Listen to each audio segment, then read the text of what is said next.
Today, I'm going to show you exactly how to make your own custom animated GIF in Photoshop. By the end of this tutorial, you'll be able to create simple, eye-catching animations you can use for social media, presentations, or even just to impress your friends.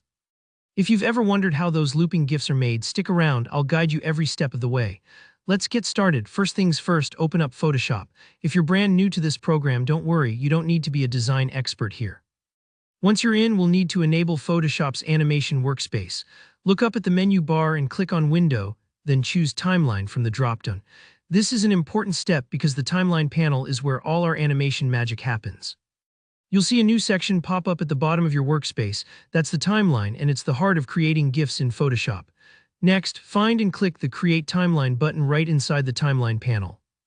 Think of this as starting a notebook for your animation. This is where each frame of your GIF will live. Now let's jump into drawing some shapes to animate. Find your shape tool over in the toolbar, click and hold if you need to, then select the triangle tool specifically. Go ahead and draw a triangle somewhere on your canvas. It doesn't matter what color you choose right now, feel free to get creative. As soon as you finish drawing, you'll notice that the triangle appears in your timeline as a purple bar. This represents how long the triangle will be visible in the animation. You can click and drag the edges of that purple bar to adjust its length. For this demo, drag the edge to shorten it to about 10 frames or so.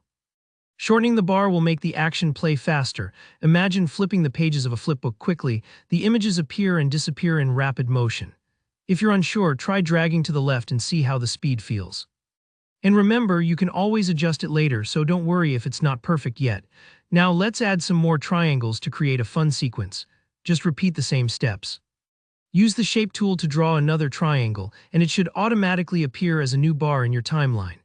Again, adjust its duration by shortening the purple rectangle to match the first. You're essentially creating layers of triangles that will animate one after another. A helpful tip: if you look at your timeline now, the bars should look like a set of stairs, each starting after the previous one ends. This staggered arrangement ensures that each triangle pops into view one by one, making your GIF dynamic and engaging. Once you have your stair-step sequence built and the animation looks good in the timeline, let's set it to loop. Look for the gear icon in the timeline panel and click it. You'll find an option called Loop Playback. Make sure this is enabled. This will allow your GIF to play endlessly, just like those looping GIFs you see online. Alright, time to export your creation. Head up to the File menu, then choose Export. Next, select Save for Web. This is the best way to save GIFs that work well on websites or social media. In the dialog box that pops up, double-check that your settings look good. Then click Save, pick your location, and you're done. And there you have it, a custom GIF made from scratch in Photoshop. If any steps felt confusing, don't hesitate to scroll back or drop a question in the comments. I'm always happy to help. If you found this tutorial helpful, give the video a like and subscribe for more guides just like this. Thanks for watching and enjoy animating your new GIFs.